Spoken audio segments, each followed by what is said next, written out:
સ્પેસમાં જ્યારે તમે શરૂઆત કરો કે એક લાઈન મૂકી એટલે પ્રોબ્લેમ શરૂ થાય.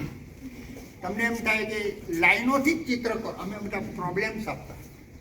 અમે એક 6x4નું એક રેક્ટેંગલ છે, એની અંદર 3 ત્રિકોણ, 2 ચોરસ અને 2 અર્ધગોળ, આટલી જ વસ્તુને ગોઠવો. That is composition. સ્પેસ ક્યાંય વધવી ના જોઈએ, સ્પેસ ખતમ ના થઈ જવી જોઈએ. ફોર્મ એટલે ફોર્મ અને સ્પેસની જે એરેન્જમેન્ટ એ પહેલી, ધેટ ઇઝ કોમ્પોઝિશન. એટલે કોમ્પોઝિશન પછી form, every form is line. દરેક આકારની લાઈન હોય છે અને લાઈન તમે જ્યારે ચેન્જ કરો ત્યારે ફોર્મનું એક્સપ્રેશન બદલાઈ જાય છે. માનો કે એક ચોરસ છે, સ્ટ્રેટ લાઈનમાં દોરો છે, પણ એની લાઈનો બધી ઝિગઝેગ કરી નાખો તો ચોરસનું એક્સપ્રેશન બદલાઈ જાય. એટલે લાઈન છે એ એક્સપ્રેશન બદલે છે. એટલે આ બધી વસ્તુ અમે એક્સરસાઇઝ આપીને પછી શીખવતા હતા. આખી ચિત્રની લેંગ્વેજ, ચિત્રની લેંગ્વેજ જ શીખવામાં આવે. ચિત્ર બનાવવું એ પછીની વાત છે. ડિક્શનરીના શબ્દોના અર્થ શીખવામાં આવે, પણ કવિતા એ શીખી નથી શકતા. એટલે આ બધી જે કળાની વાતો છે, બરાબર. અને ત્રીજી વસ્તુ કહું કે આ સર્જન પ્રવૃત્તિ છે, બરાબર.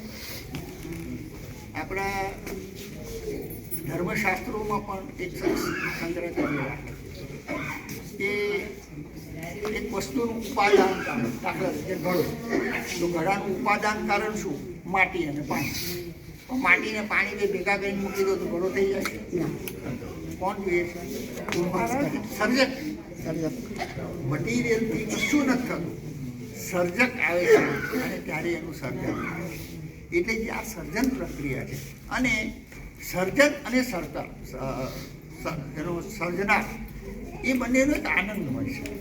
એટલે ઘણી વખતે કળા છે એ લાઈફ ટાઈમ સુધી તમારી અંદર તમે નવું આપ્યા જ કરે છે.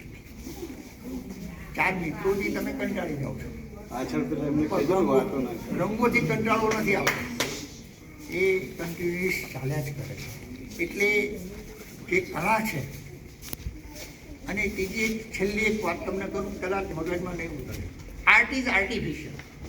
આર્ટ એ રિયાલિટી છે જ.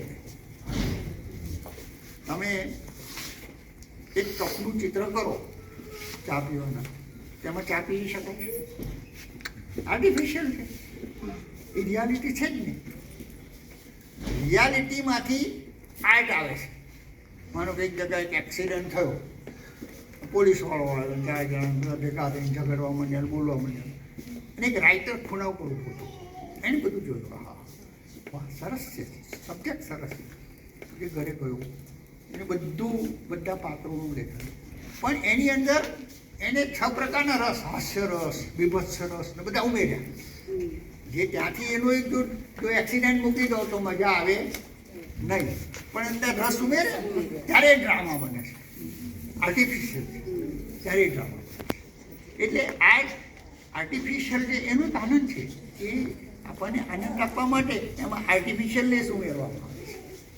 એટલે આ બધી જે કળા ચાલતી જ આવે છે. અને ઇન ધી એન્ડ કહું કે ક્રિએટિવિટી હેઝ નો રેસ્ટ. સર્જનાત્મકતાને ક્યારે આરામ મળવાનો નથી.